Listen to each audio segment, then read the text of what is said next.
샬롬 할렐루야. 요한 1서 1장 10절. 만일 우리가 범죄하지 아니하였다 하면 하나님을 거짓말하는 이로 만드는 것이니 또한 그의 말씀이 우리 속에 있지 아니하니라.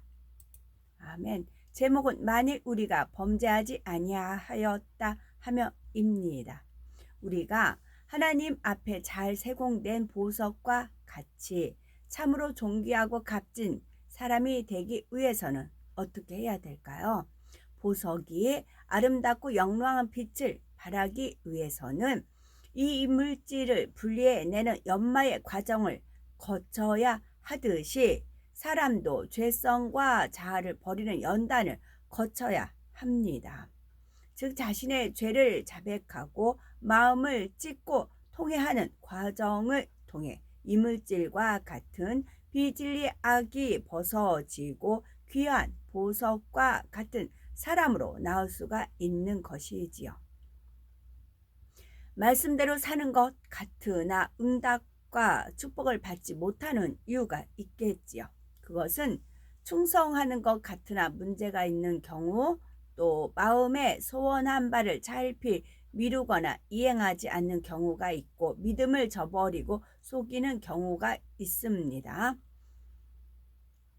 요한복음 11장 40절을 보면 예수께서 가라사대 내 말이 네가 믿으면 하나님의 영광을 보리라 하지 아니하였느냐 하셨고, 요한복음 14장 14절에서는 내 이름으로 무엇이든지 내게 구하면 내가 시행하리라 약속하셨지요.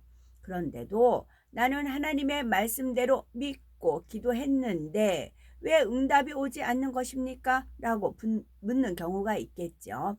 이는 하나님의 말씀을 들었지만 하나님이 내 안에 온전히 거하지 않기 때문입니다. 그러면 성경에서 나온 몇 가지 사례들을 살펴보면 첫 번째, 충성하는 것 같으나 문제가 있는 경우입니다. 여호수아 6장과 7장을 보면 이스라엘 백성이 여리고 성을 무너뜨리기 전에 하나님께서는 여리고 성에서 나온 물건을 하나도 취하지 말라고 말씀하셨지요. 그런데 아간이라는 사람이 이 말씀을 어기고 외투 1벌과 은금을 탐내어 취하였죠. 이 일로 인해 하나님께서 함께 하시지 않으시니 이스라엘은 아이성 전투에서 크게 패하였습니다. 결국 아간의 범죄가 드러나 아간은 죽임을 당하고 말았죠. 이와 같이 사람들이 볼 때에는 열심인 것 같고 충성하는 것 같으나 은밀한 중에 모든 것을 감찰하시는 하나님 앞에 합당하지 않는 경우가 있을 수 있고 스스로 그것이 얼마나 큰 죄인지 모르는 경우가 있는 것입니다. 두 번째는 마음에 소원한 말을 차일피 미루거나 이행하지 않는 경우가 있는데요. 사도행전 4장 5장을 보면 초대교회 사도들로 인해 놀라운 기사와 표적이 일어나자 믿는 무리가 한마음 한뜻이 되어 모든 물건을 서로 통용하는 장면이 나오지요. 그 당시 아나니아와 삽비라 부부도 그들의 소유를 팔아 바친다고 했으나 남편 아나니아는 그 값에서 얼마를 감추고 나머지를 사도들에게 가져갔고 그의 아내 삽비라도 이 사실을 알고 있었죠. 아나니아가 그 값을 들고 베드로에게 갔을 때 성령께서는 베드로를 통해 역사하셔서 어찌하여 이 일을 네 마음에 두었느냐, 사람에게 거짓말한 것이 아니오 하나님께로다 말하게 하셨지요. 이 말을 들은 아나니아는 바로 엎드러져 혼이 떠났습니다. 3시간쯤 지나 베드로 앞에 나온 그의 아내 삽비라 역시 육의 욕심을 쫓아 사도들을 속였지요.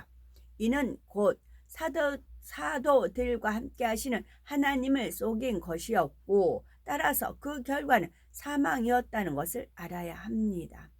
하나님께서 함께 하시는 사람을 속이거나 원망하는 것은 곧 하나님께 하는 것과 같은 거죠. 우리도 은혜 받았을 때나 치료 받았을 경우에 성령이 충만하여 하나님 앞에 갖가지 마음의 소원을 두었던 적이 있었을 것입니다. 그러나 마음에 두었던 소원을 차일피일 미루면서 그냥 지나치는 경우가 얼마나 많은지요. 그러므로 단순히 아나니아와 삽비라의 경우만을 생각하면서 나는 그들 같은 죄를 짓지 않았으니까 괜찮다라고 안주할 것이 아니라 우리는 범사의 말씀으로 우리 내 자신을 비추어서 발견할 수 있어야 하는 것입니다. 세 번째는 믿음을 저버리고 속이는 경우인데요. 열왕기의 5장을 보면 아람 왕의 군대 장관인 나아만이 선지자 엘리사를 찾아가 그의 지시대로 순종하여 문둥병이 치료되는 내용이 나오지요.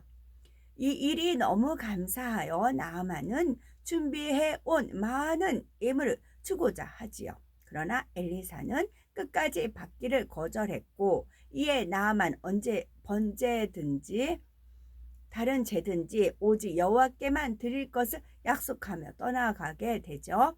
그런데 이 일을 지켜보던 엘리사의 사환 게하시는 저를 쫓아가서 엘리사의 이름을 빙자하여 은 2달란트와 옷 2벌을 받아 가지고 집에 감추어 두죠. 밝은 영감 가운데 이 모든 사실을 알고 있었던 엘리사는 네가 어디서 오느냐 하고 묻자 아무데도 가지 아니하였나이다 하고 거짓으로 대답하죠. 그 결과 게하시는 저주를 받아 문둥병이 발하여 눈같이 휘어지게 되었죠. 이를 통해 우리는 하나님께서 속이는 것을 얼마나 싫어하시는지를 잘 알 수가 있지요. 그러므로 혹 나는 일상생활 속에서 아무리 작은 것이라도 속이는 일은 없는지 돌아보아 하나님과의 막힌 모든 담을 헐고 마음껏 응답과 축복을 받아야 하겠죠. 하나님께서는 하나님의 자녀들이 눈에 보이는 죄뿐만이 아니라 마음 중심이 하나님 보시기에 거룩하고 흠 없기를 원하십니다. 그래서 나는 온전하지 않지만 그렇게 악하지도 않으니까 하고 안주하는 마음이 아니라 아직도 그러한 죄의 찢기가 남아있음을 민망히 여기는 마음이 되어야 합니다. 그러면 우리의 삶과 관련된 내 분야를 통해 범죄치 않았다 하므로 하나님을 거짓말하는 분으로 만들고 있지는 않은지 미처 자신이 발견하지 못했던 것을 하나님의 말씀으로 조명해 보아야 되겠죠. 사도행전 16장 31절을 보면 주 예수를 믿으라 그리하면 너와 네 집이 구원을 얻으리라 말씀하셨는데 만일 교회에 나온 지가 수년이 되었는데도 아직 가족들을 전도하지 못하고 여전히 핍박을 받는다면 그 자체가 하나님을 거짓말쟁이로 만드는 것입니다. 우리가 그리스도의 향기를 바란다면 원수 마귀 사단은 역사하지 못하며 정령 주의 교양으로 옷 입고 평소에도 가족과 일가 친척에게 본이 된다면 사랑받고 칭송받게 되는 것입니다. 교회에 다닌다고 핍박하지 않을 것이고 오히려 전도하는 말에 귀 기울여 전도가 되어지지요. 그러니 가족들이나 주변 사람들을 전도함에 있어서 내가 주 예수를 바로 믿고 또한 진리 안에서 지혜롭게 전도한다면 가족 복음화를 신속히 이룰 수가 있는 것입니다. 또한 하나님께서는 요한 3서 2절에 영혼이 잘 되면 범사가 잘 되고 강건한 축복을 주신다고 하셨는데 마가복음 9장 23 하셨고 강건한 축복을 주신다고 하셨고 마가복음 9장 23절에는 할 수 있거든이 무슨 말이냐 믿는 자에게는 능치 못할 일이 없느니라 말씀하셨지요. 그러므로 전능하신 하나님을 믿는 사람들이 질병에 걸렸다면 이는 하나님의 영광이 가리는 것이지요. 성경에도 하나님을 믿는 사람들 중에 질병이 틈타거나 연약한 분야가 있었던 경우를 찾아볼 수 있죠. 열왕기하 13장을 보면 엘리야보다 갑절의 영감이 있었고 큰 기사와 표적도 베풀었던 엘리사가 죽을 병이 들었던 것을 볼 수 있죠. 우리는 그 이유를 열왕기하 2장 23에서 24절을 통해 짐작해 볼 수가 있습니다. 엘리사가 어느 날 귀를 행할 때에 젊은 아이들이 엘리사를 향해서 대머리여 올라가라, 대머리에 올라가라 했지요. 이에 엘리사가 저희를 여호와의 이름으로 저주하매 곧 숯불에서 앙콘 둘이 나와서 아이들 중에 42명을 찢고 말았습니다.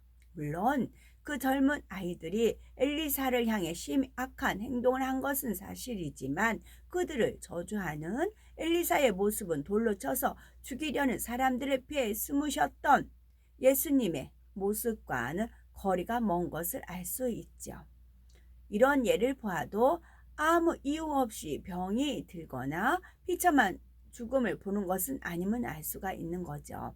출애굽기 15장 26절에는 나 여호와의 말을 청종하고 나의 보기에 의를 행하며 내 계명의 귀를 기울이며 내 모든 규례를 지키면 내가 애굽 사람에게 내린 모든 질병의 하나도 너희에게 내리지 아니하리니 말씀하셨으니 하나님을 믿는다 하면서도 질병이 틈탔다면 철저히 자신을 돌아보아 죄를 회복함으로 죄를 자백함으로 모든 근본의 문제를 해결해야 하는 것입니다.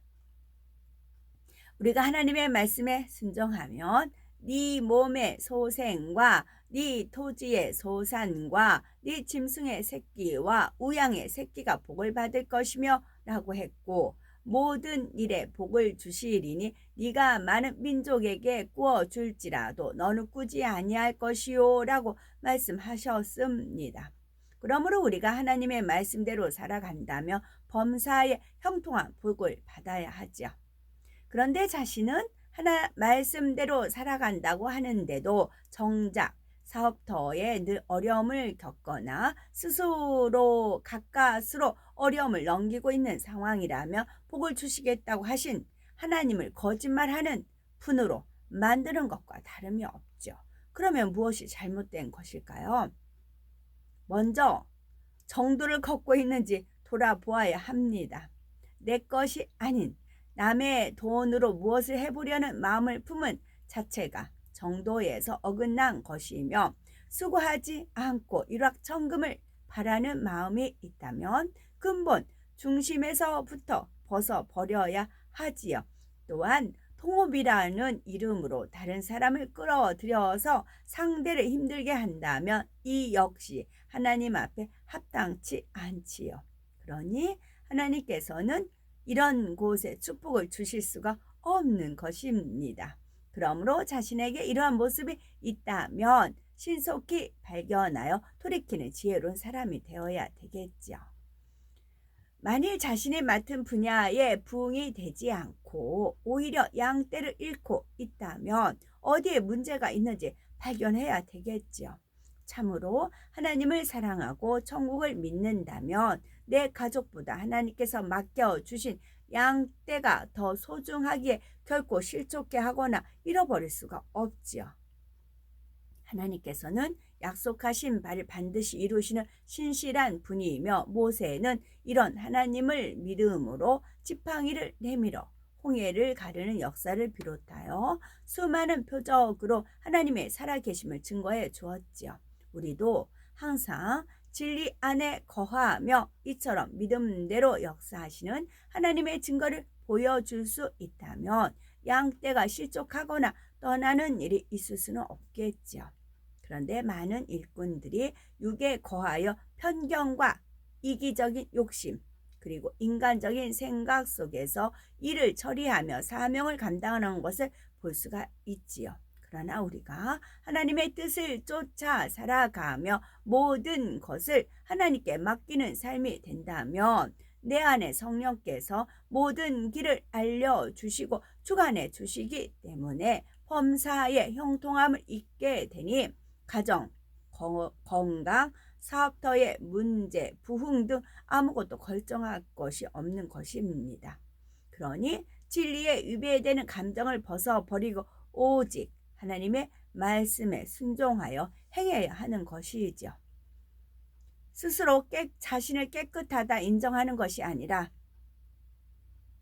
우리가 내 스스로 내 자신은 깨끗하다 인정하는 것이 아니라 하나님의 말씀을 통해 밝히 자신을 조명함으로 하나님의 말씀 안에 더욱 온전히 거하는 빛난 자녀들이 되어야 되는 것입니다. 그리하여 하나님 앞에 무엇이든지 구하는 대로 넘치는 축복을 받는 우리가 되어야 되겠다는 말씀이겠죠. 아멘.